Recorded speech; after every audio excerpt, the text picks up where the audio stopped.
Hi everyone, welcome to Crowns and Sashes magazine. We are interviewing Sheri Harvey today.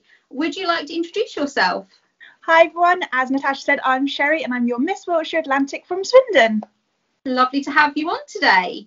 When did you first apply for Atlantic and how have you found the lead up to competing throughout lockdown? Has it messed up any of your plans? So I applied for Atlantic pretty much the minute I walked off stage from competing last year. I didn't even give Romy a chance. No, literally, we announced it. We had the winners. We all had our thing as we were coming off stage. Romy met us all backstage, and I just went, "Don't worry about it. I'll have Wiltshire next year. I'll be back. Don't worry." And that was it. And I started straight away into my prep for this year. I found lockdown a bit of both. It has affected plans because obviously all events that we had planned, we couldn't attend it. And I've also not got to see so many other girls. But it's also helped us get our social medias up together because that was my really worst. Has, yeah. I was so bad at posting on social media and keeping up with all the campaigns that everyone does. So it's really helped me get in touch with all my social media side. And then it's been a bit weird. Obviously, we got the announcement for Atlantic going virtual about a month ago now. And the thought of the prep that we've done is gone. My nerves were already there for competing. Now I'm just like, I've got so much to remember. Oh my God, I've got deadlines for videos instead of just turning up to the night. But I really enjoyed this different environment that we've had for lockdown for competing. Do you find it's going to be a little bit more stressful now that it's doing virtual rather than going to an event? I think I'm a bit half and half again. I'm very on the both sides of everything when it comes to the virtual competing, because on a stage you get one shot. Yeah, that's it. You mess up, that's it. You've messed up. But no one's gonna know how many times you've recorded that video. This is true. This is the good thing. That's what I'm really excited for. But I'm also so nervous because I just want it to be so perfect for it all. But we'll see how it goes, and I'm really excited that I do get more than one shot this time of recording a video. Well, yeah, you can keep going and going. You can have 10, but you might be perfect on the first go. No one's going to know. You can do that perfectly on the first go, record another 9 times to be safe, and go, you know what, let's just submit that first one. And then you're like, hey, it's just like I was on stage. Do you think sometimes, though, if you think, maybe we'll do another one, you keep going and going, and then you go back to the first one anyway, because you'll think, actually, I've just exhausted myself now, and the first one was the best one. Yeah, because obviously you're in heels for such a long time anyway, so the first one's usually always going to be the best one because your feet aren't really hurting. The more you do it, the more your feet are just like, I want to give up. Please take these heels off me. I'm done. But yeah, I think it will just be a case of seeing how if I can get any better. If not, you go to the fact, you know what, my feet were happy in this one. Let's go with that one. And you've got as many pictures as you want to keep flicking through as well, haven't you? It's just going to be my camera roll. I've got so many photos on there from appearances anyway, but my camera roll when I get doing my recording and victories is just going to be Sheri, picture. It's just going to be fully. I'm going to have to literally get a new phone. That's how much storage I'm going to need. Are you ready? Have you got all your outfits ready? So I've got. That's the big question. I've got them prepped. I don't say they're not all here at the moment. So my fashion wear's here. That's done. That's literally in a bag with all the earrings, with the shoes. It's literally just ready to go for. I have an option of 2 dresses for my evening. One at the moment I'm waiting, seeing if it's going to get here in time for the recording, but I do also have one that's here in the wardrobe. Again, earrings, everything's matched, ready to go if I'm using that one. And then my bikini and my swimwear, should I say, is in Wales right now being modified. Because but I know it'll be here in time because I didn't like the original design, and when I was talking and getting it all sorted, they're like, right, let's do this. Then I was like, right, send it off. Wow. I'm not crafty. I'm terrible with a sewing kit. I'm not the best with the sewing kit, I have to say. I can thread the needle and that's about as far as it goes. I don't even think I can do that 9 times out of 10 because it's just so fiddly, and I just keep like this. It's literally like a little. I'm like, is there actually a hole in this needle? Is what I get to. I love that. Do we get a hint of any of your colours you're wearing? Who knows? You might be seeing some in this picture. You might not. Who knows? I'm one of those pageant girls that does like to keep everything such a secret, just so it's a big surprise on that day. I love that though. That's best sometimes. It just gives you that wow factor. If everyone knows what you're wearing, they're just like, oh yeah, we've seen this. And you showed us that one. Instead of that's what she's wearing. How long have you been planning your outfits? since you first applied last year.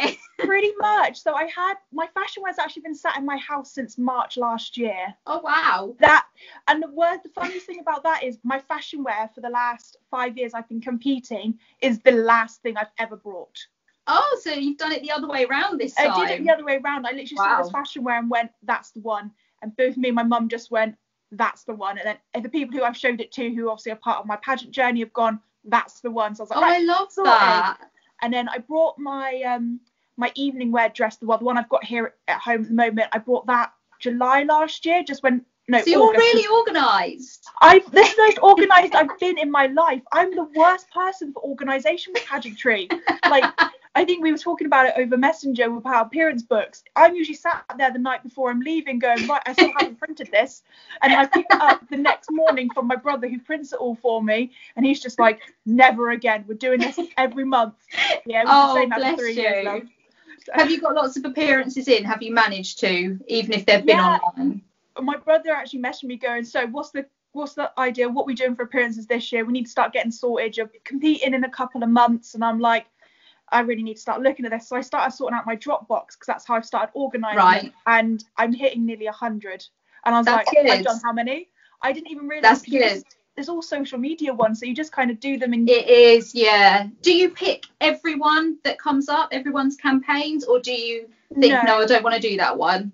I don't pick every single one because obviously a lot of them are very same as well, and some girls obviously do all the same causes, which is incredible, but usually it comes to what type of appearance it is. I try and do a lot more quality over quantity with them. But obviously lockdown, everyone's been doing campaigns, that's why there's so many more. I think this is the most appearances I've done for a pageant in my life. It's brilliant though.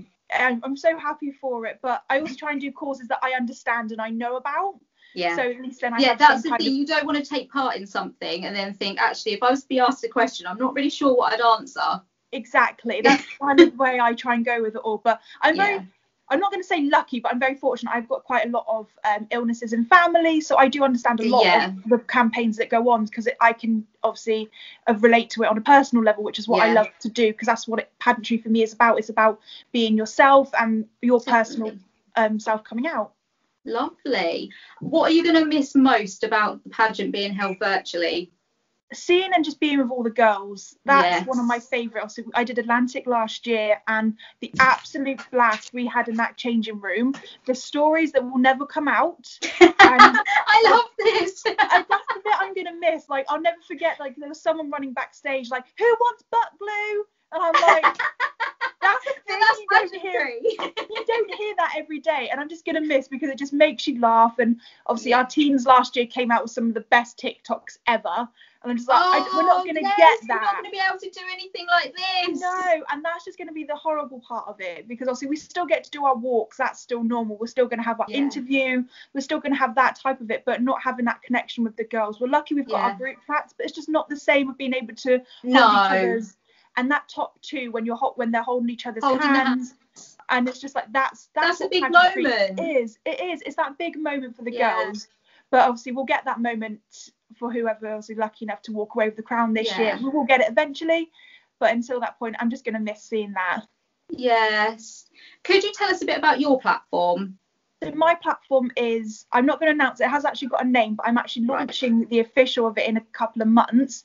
But it's all about the caring of about childhood and the people who suffer through mental health. I was a young carer as a child, so I lost out on a lot of normal things that other children got to do, and people don't always understand the effects that being a young carer for your family can have on children. It's tough.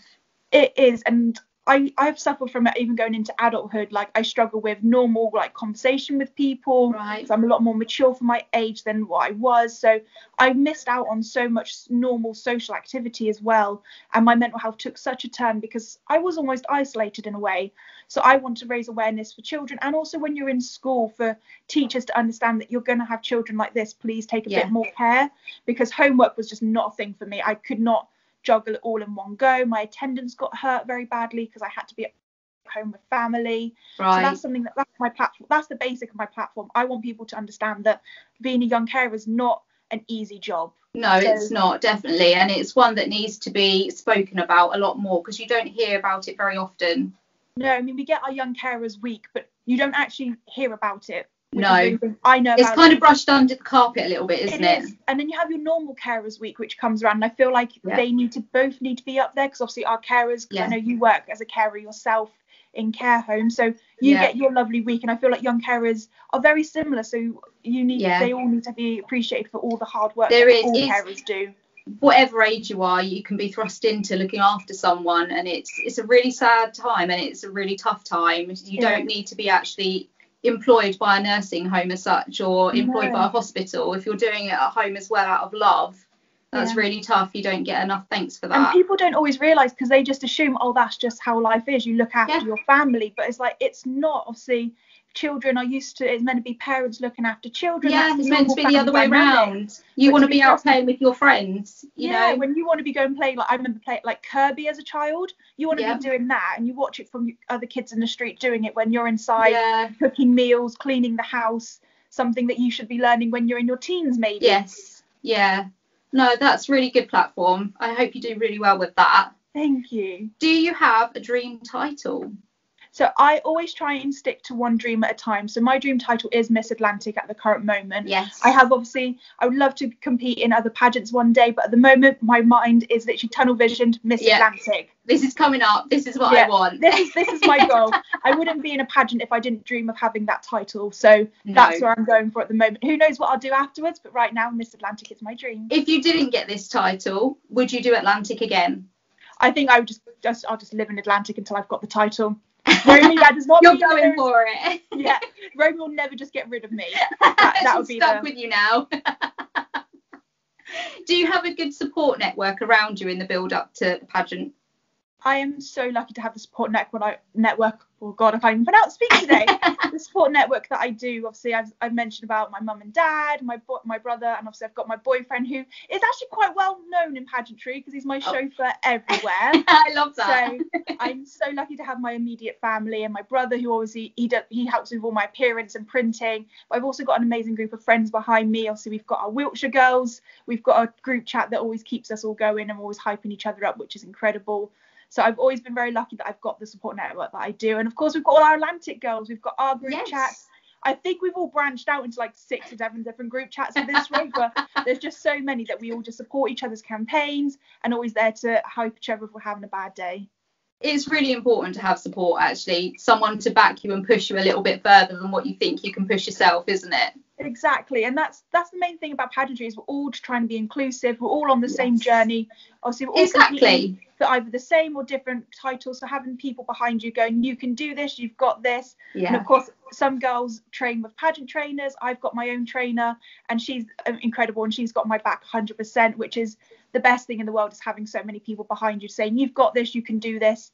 And we always make sure to include, well, I do especially, to include as many people in and just be there for them. Lovely. Well, thank you very much for letting me interview you, and good luck on the 24th of April. Thank you, and good luck for your pageant, because obviously we're the same pageant. We are. We'll be watching at the same time. We'll have to try and do like an imaginary like top 2, whoever's in it, they have to like try and join a Zoom and like pretend to be holding hands. I think that's how it's got to go for virtual. We should try and work that out. Well, thank you very much, Sheri, and I will speak to you soon. Speak to you soon. Bye.